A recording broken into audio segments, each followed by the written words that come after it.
What happens when an object emerges from the earth carrying a story no one is prepared to hear? Not a legend, not a rumor, but something cold and physical in the hand. A carved stone, a broken figure, a metal fragment lifted from dust after centuries of silence. History likes clean lines. It prefers maps with tidy arrows, timelines with firm beginnings, and museums arranged as if the past were a settled argument. But the ground does not always cooperate. From time to time, it gives back something that does not fit. Across deserts, caves, riverbeds, and forgotten excavation sites, certain discoveries have inspired not only curiosity, but discomfort. A stone inscribed in a language seemingly out of place. A figurine found where it should not have been. A crafted object buried too deep or too early, or beside the wrong bones. Again and again, the same quiet drama appears. First astonishment, then hesitation, then the slow closing of doors. Papers stall. Objects vanish into storage. Experts disagree. And what might have become a shared question becomes a private burden carried by the people who found them. This is not simply a story about forbidden knowledge. It is a story about human institutions and about our need for order. We build narratives because they help us live inside time. We want the past to feel knowable even when it is fractured, even when it resists us. So when an artifact seems to whisper a different version of events, the real conflict is not between truth and lies. It is between certainty and doubt. And perhaps that is where every mystery truly begins. Not in the object itself, but in the moment we realize the past may be larger, stranger, and more human than the stories we tell about it. It began, as so many unsettling discoveries do, with a stone that seemed to have been waiting longer than memory itself. On a hillside in New Mexico, under the broad and indifferent sky, a massive boulder carried an inscription that should not have been there.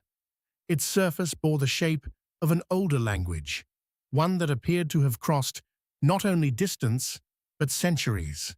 To the man who studied it, the discovery felt less like a triumph than an interruption, as if the land had quietly raised its hand and asked whether history had left something out. The script seemed ancient. Its lines suggested a world far removed from the one mapped in schoolbooks, a world in which oceans were not final boundaries and the old stories of migration were far less simple than they seemed. If the inscription was authentic, then the past was not merely expanding. It was rearranging itself.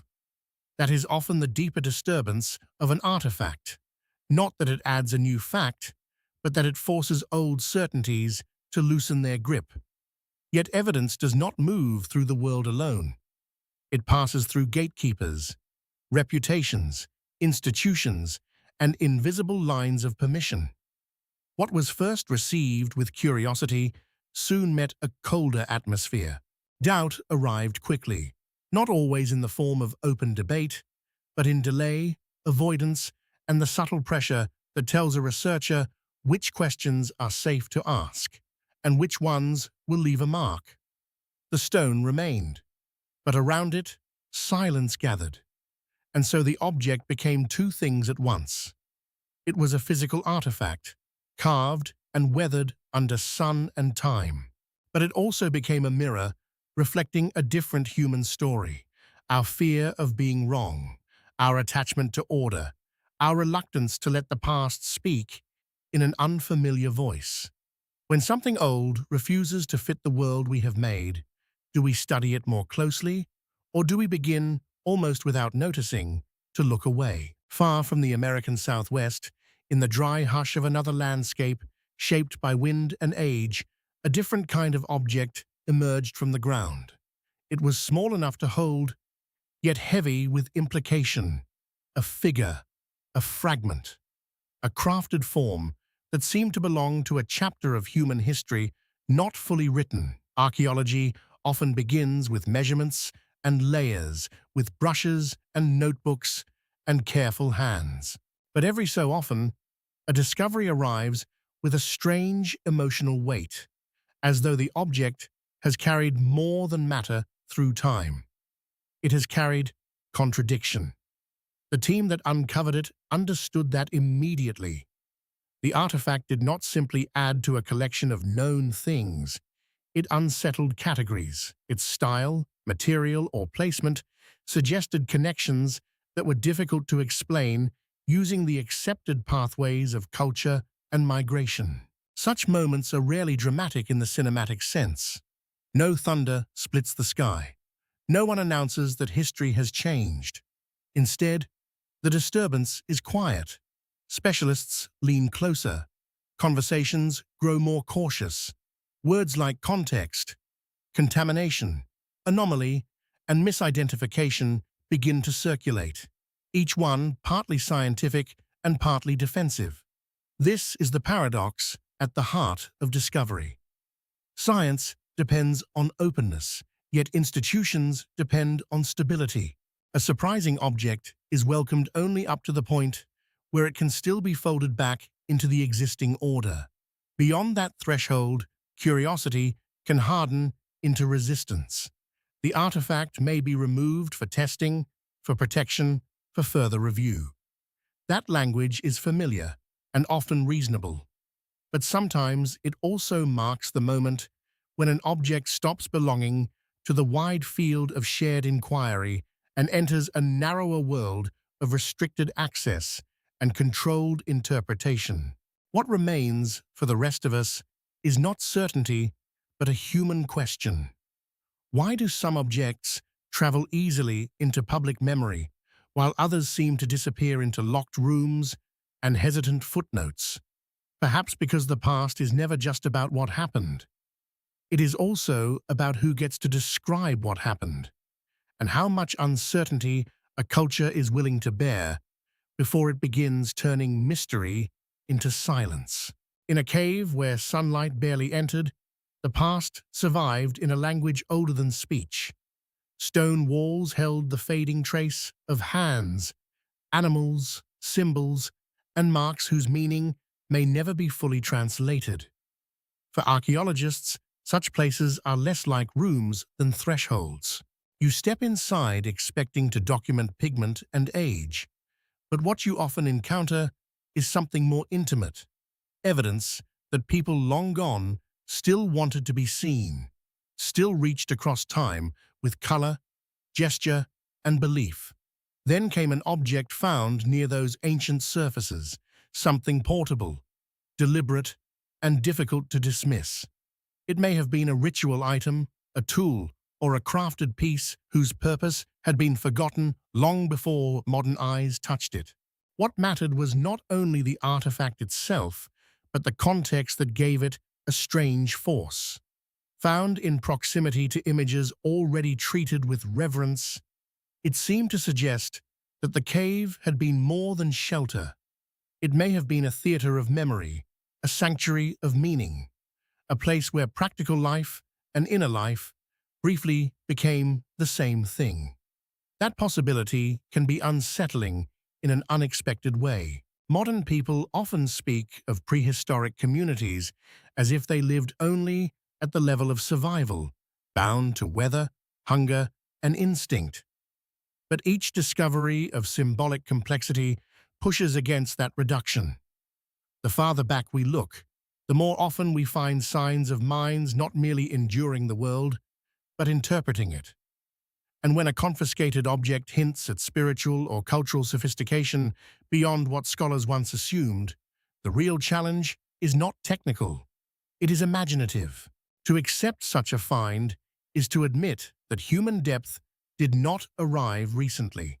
Wonder, ritual, abstraction, grief, and awe may have lived beside the first fires as naturally as they live beside us now. That is what makes these discoveries feel so powerful. They do not only enlarge history, They narrow the emotional distance between us and those who came before. And perhaps that is why some artifacts feel dangerous in their quiet way. They remind us that the ancient world was not primitive in spirit. It was human, and perhaps more familiar than we are comfortable admitting. Along the edge of an ancient burial ground, where the soil held both memory and warning, a team uncovered something that seemed to speak in two voices at once. One voice belonged to ritual, the careful arrangement of remains, the orientation of bones, the objects placed beside the dead with intention rather than accident. The other voice belonged to disruption. Among the expected traces of mourning and belief was an artifact whose presence unsettled the logic of the site, as if a sentence from another chapter had been inserted into the middle of a sacred text. Burial sites are among archaeology's most delicate conversations. They do not simply tell us how people died. They reveal how communities understood life, status, ancestry, and the invisible border between the living and the gone. Every bead, vessel, ornament, or tool laid beside a body carries the weight of human choice. So when an object appears that does not seem to belong, too advanced, too distant in origin, too strange in style, it creates more than an academic puzzle. It raises the possibility that the people buried there lived in a world more connected, more symbolically layered, or more internally divided than we once believed. The response, again, followed a familiar pattern. Documentation, debate, removal. Official caution took over, and with it came the language of preservation and controlled study. Some of that caution is necessary. Excavated contexts are fragile, and interpretation can be reckless if rushed. But there is another truth that lingers at the edge of such moments. Sometimes an artifact is not only protected from damage, it is protected from consequence. The quieter the implications, the easier it becomes to carry the object away and leave the old narrative standing in place a little longer. Yet the burial ground remains, even when the object is gone. It remains as a reminder that the dead are often more difficult to categorize than the living would prefer. They leave behind not just bones, but questions. And maybe that is why burial discoveries feel so haunting. They force us to see history not as a sequence of clean civilizations, but as a landscape of overlapping lives, unfinished meanings, and people who, even in death, refuse to fit neatly inside the stories we tell about them. In the heat of a remote dig, where the air shimmered above the earth, and every hour of labor felt like a negotiation with time, an archaeologist uncovered a metal object that did not behave like an ordinary relic. It was not only its craftsmanship that drew attention, but its precision. The edges, markings, or composition suggested a level of intention that seemed somehow out of proportion to the age and setting in which it appeared. It carried the unmistakable feeling of something made by knowledgeable hands, and that feeling can be more unsettling than age itself. Archaeology is often described as a science of fragments. A shard here, a coin there, a collapsed wall traced only by changes in soil color. But once in a while, a single object arrives with the force of a whole argument. It seems to compress trade, technology, migration, and belief into one compact form. And when that object implies contact between worlds thought to be separate, or skill beyond what a period has been credited with, it begins to strain the framework built around it. The question is no longer only what this is. The question becomes what else must now be reconsidered. Those are the moments when discovery becomes tense. The artifact is photographed, catalogued, discussed in lowered voices. Specialists are called access narrows. What began in open ground under a wide sky starts moving inward toward laboratories, agencies, storage rooms, or private collections of expertise. This transfer can be presented as ordinary procedure, and often it is. Yet to the people at the center of it, the shift can feel abrupt. An object once held in sunlight now belongs to systems they do not control, and the meaning of the find begins drifting away from the place where it was first understood.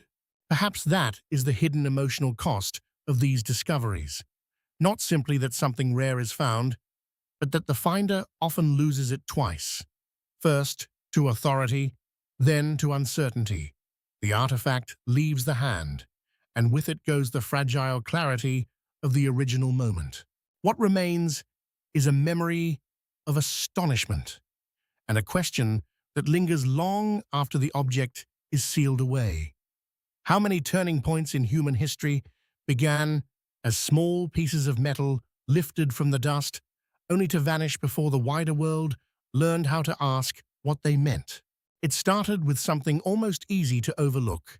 Not a monument, not a chamber of gold, but a small, carved piece, pulled from a layer of earth that had already yielded its expected secrets.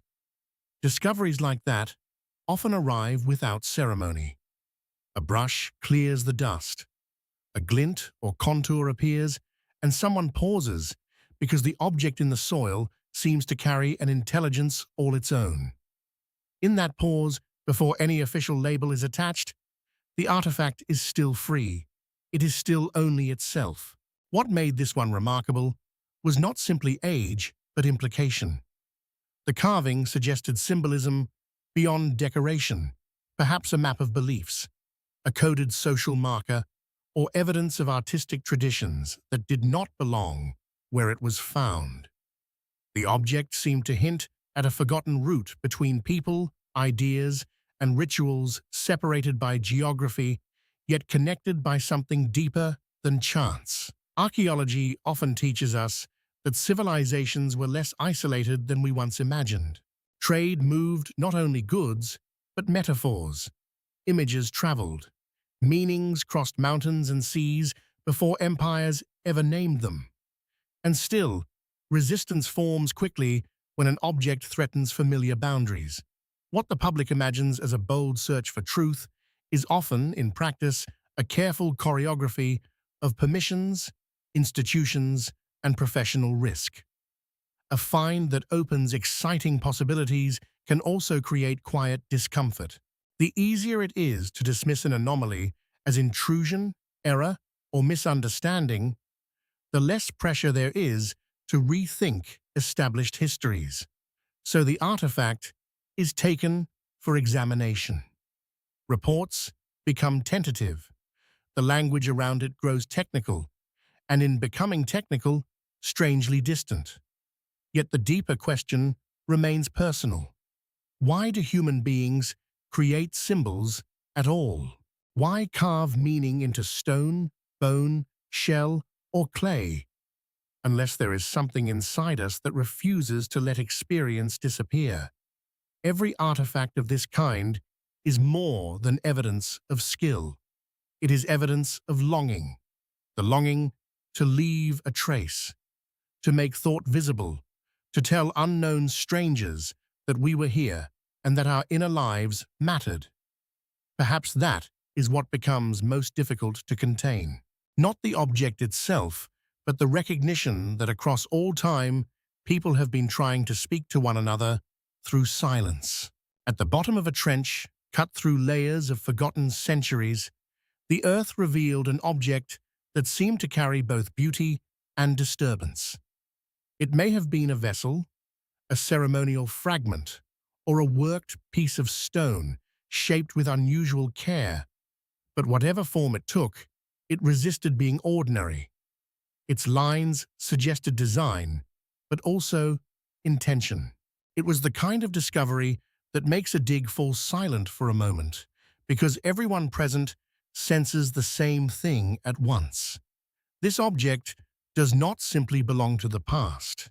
It challenges the shape of the past itself. Finds like this often expose the limits of neat chronology.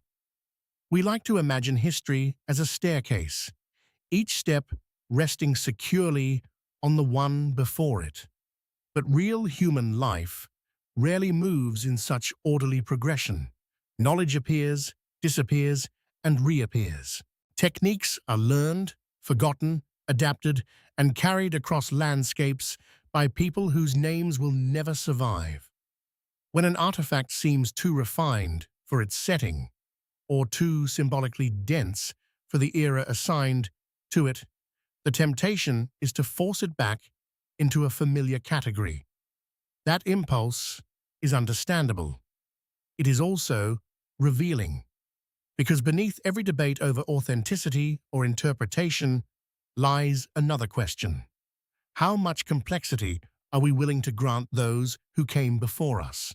Modern cultures often congratulate themselves on sophistication, as though earlier peoples lived only in survival and superstition. Yet a single confiscated object can quietly undo that illusion. It can suggest a community capable of abstraction, memory, ritual, and design at a level that narrows the emotional distance between their world and ours. Then the familiar machinery begins. The object is removed for protection or for study or for reasons that sound neutral and sensible on paper. And perhaps they are. But the emotional truth remains that each removal changes the atmosphere of discovery. What was once a shared encounter becomes an enclosed question. The trench stays open. The dust still lifts in the afternoon light. But the object is gone, and the people left standing there must wonder whether history is protected by caution, or whether caution is sometimes the gentlest way of keeping wonder at a distance. Some discoveries do not arrive with grandeur. They emerge quietly, as if the past were testing whether we are still patient enough to notice.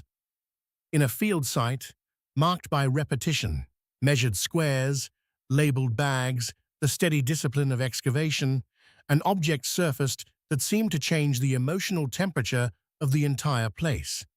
It may have been worn smooth by time, fractured at the edge, ordinary in size, but its form suggested an origin, a purpose, or a network of meaning that did not belong easily to the layer from which it came. That is the unsettling power of context. An object by itself can be admired, dated, compared. But inside the earth, surrounded by the traces of a vanished world, it becomes part of a sentence. And when that sentence no longer reads the way scholars expect, uncertainty spreads outward. Was the timeline wrong? Was the trade route wider? Did belief travel farther than bodies did? Or had generations simply mistaken absence of evidence for evidence of absence? These are not small corrections. They are shifts in the grammar of history. The people closest to the find often feel this first, long before the public ever hears a word. They understand that knowledge does not advance only through proof, but through permission. Permission to question, to publish, to challenge inherited frameworks without being quietly pushed aside. When the artifact is then taken away, whether by officials, institutions, or the ordinary chain of academic control, the loss is not merely physical. The living conversation around it changes. Access narrows. Interpretation slows. The find becomes less a shared revelation than a guarded problem. And yet perhaps this is where the story becomes most human. We do not fear old objects because they are old. We fear them because they can reveal how provisional our certainty has always been. A fragment in the soil can do what whole libraries sometimes cannot. Remind us that history is not a monument, but a negotiation between memory and evidence. And every time an artifact disappears from view, another question lingers in the open air. What truths have we set aside, not because they were false, but because they asked too much of our imagination? By the time the 10th discovery entered the story, a pattern had begun to form, like a shape slowly appearing beneath water. Different landscapes, different archaeologists, different objects, yet the emotional rhythm remained strangely consistent. First came the moment of contact, a hand brushing away soil, a glimmer of worked material, the quickening recognition that something meaningful had been found. Then came the second moment, quieter and more complicated, when the object stopped being simply a discovery and became a problem. This particular artifact was said to have emerged from a place already burdened with significance, where every layer of earth had been studied for clues about a vanished culture. What made the find difficult was not only its rarity, but its refusal to remain obedient to context. Its design hinted at connections too broad, its age seemed to bend expectations, or its purpose opened unsettling possibilities about what the people of that region knew, traded, believed, or remembered. It was one more small object, asking a very large question. How often has the past been more entangled than the present is comfortable admitting? What is striking in stories like these is how little drama is required for tension to grow. No one needs to shout. No grand declaration has to be made. Bureaucracy is often enough. A request for transfer, a restricted report, a recommendation for private analysis. The artifact is moved, and with that movement, something changes in the emotional life of the discovery. The open sky of excavation gives way to rooms, procedures, and permissions. The object is preserved, perhaps, but the experience around it is narrowed. Wonder becomes administration. And still, the deepest mystery may not lie in the artifact at all. It may lie in us, in the way each generation builds a version of history sturdy enough to live inside, then hesitates when evidence arrives that asks for renovation. We say we want truth, but often what we want is continuity. We want the world to remain legible. Yet these confiscated objects suggest that knowledge does not always arrive as comfort. Sometimes it arrives as disruption, asking whether maturity means defending the stories we inherited or learning how to live with a past that remains unfinished. There is a certain kind of silence that settles over a dig site after an extraordinary find. It is not emptiness. It is concentration sharpened by uncertainty. In that silence, people do not simply look at an artifact. They begin to imagine the consequences of it. By now, across all these stories, the pattern is familiar. An object appears from the ground, carrying more than age, more than craftsmanship. It carries pressure. It asks the living to reconsider what they thought they knew about the dead. This chapter belongs to that pressure. The artifact at its center may have been modest in scale, but it held an outsized weight of implication. Something in its material, placement, or design suggested that accepted explanations were too narrow. Perhaps it pointed to contact where isolation had been assumed. Perhaps it hinted at symbolic thought where only utility had been credited. Or perhaps it simply refused to match the categories waiting for it. That alone can be enough to make a discovery feel unsettling, not because it proves a dramatic alternative, but because it exposes how dependent knowledge can be on the limits of available language. What happens next is rarely visible to the public. The object is examined, transferred, interpreted behind layers of expertise. This is where archaeology becomes inseparable from human systems, institutions, reputations, funding, caution, hierarchy. None of these are inherently malicious.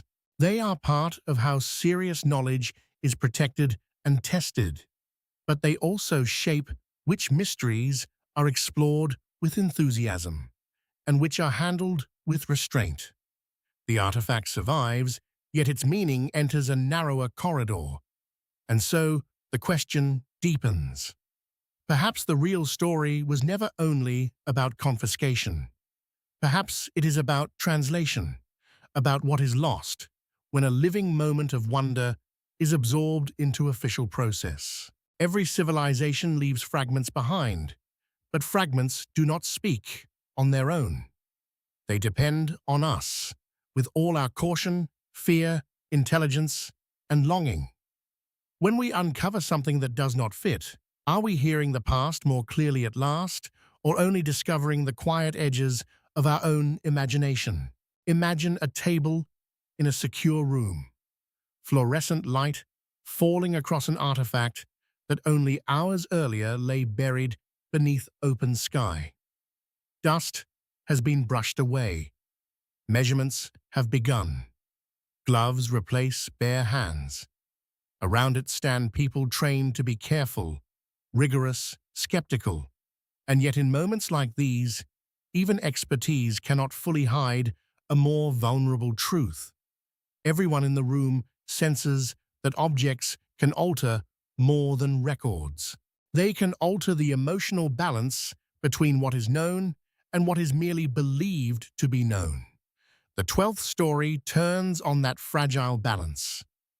The artifact itself may have seemed unremarkable to an outsider, small, weathered, incomplete.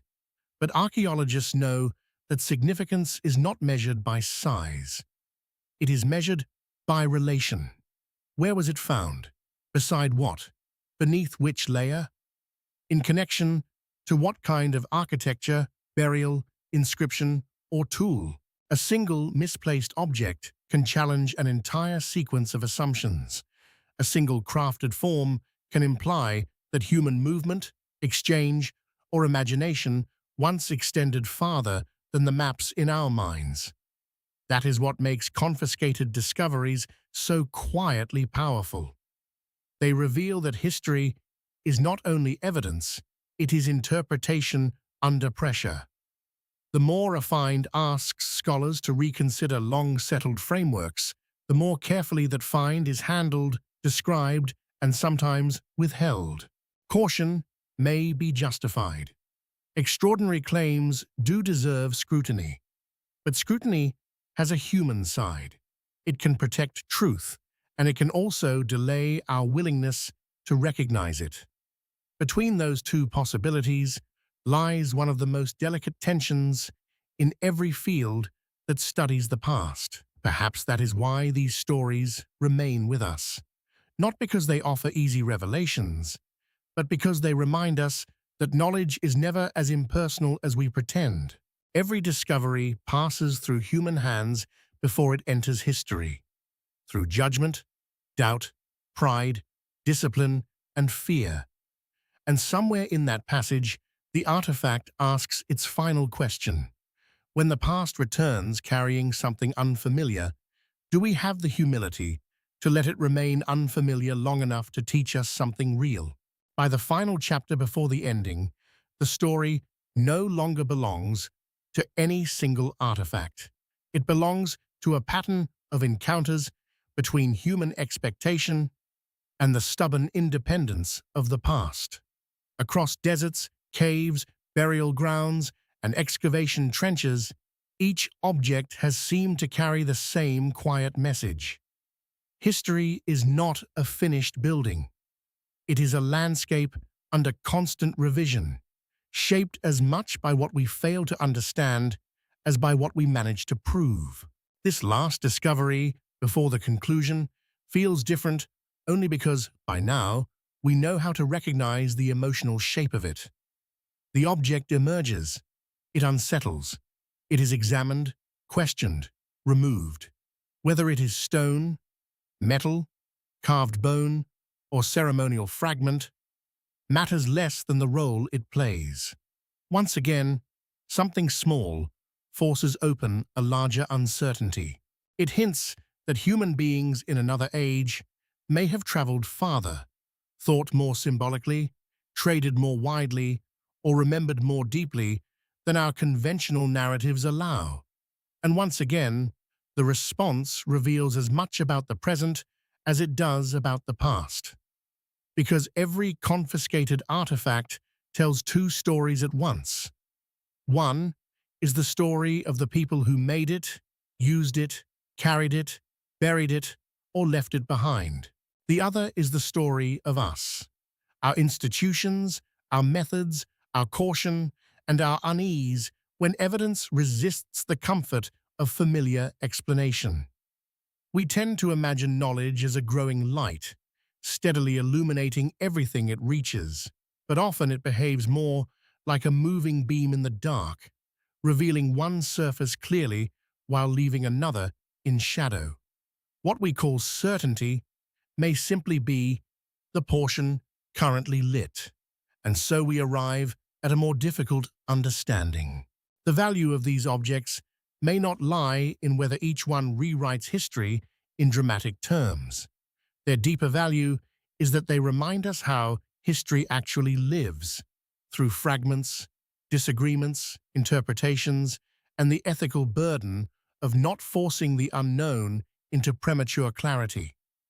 Perhaps wisdom begins there, not in possessing the past, but in learning how to stand before its unanswered questions without turning away. In the end, what lingers is not the inventory of objects, but the feeling they leave behind.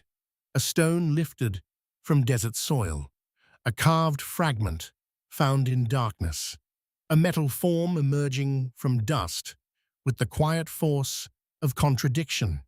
Each discovery began as a physical encounter with the past, yet none remained merely physical for long. Once touched by human interpretation, each artifact entered a second excavation, the excavation of belief, memory, and the stories modern civilization tells itself in order to feel coherent. These stories of confiscation are not, at their heart, arguments for fantasy. They are reminders of limits, the limit of certainty, the limit of institutions, the limit of any era's confidence that it has finally arranged the past into a complete and stable picture. Again and again, the Earth has shown that human history is not a smooth narrative, but a mosaic of interruptions. Pieces go missing. Pieces appear where they should not. And sometimes, the most honest response is not immediate explanation, but patience in the presence of complexity. That may be the most human lesson of all. We inherit a world already interpreted by others, through textbooks, museums, traditions, and expert consensus. These things matter. They hold enormous value. But now and then, an object emerges that asks us to remember that knowledge is not only accumulation, it is revision. It is humility. It is the willingness to let a new fragment disturb an old arrangement, not because disorder is desirable, but because truth has rarely arrived in perfect sequence. Perhaps this is why such discoveries move us so deeply.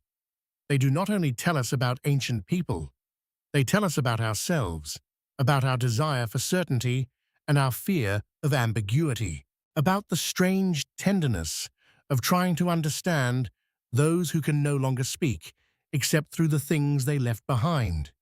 And maybe that is where this journey ends, with a question that belongs equally to archaeology and to life. When the buried past rises holding something unfamiliar, do we close our hands around what we already believe, or do we open them enough to be changed?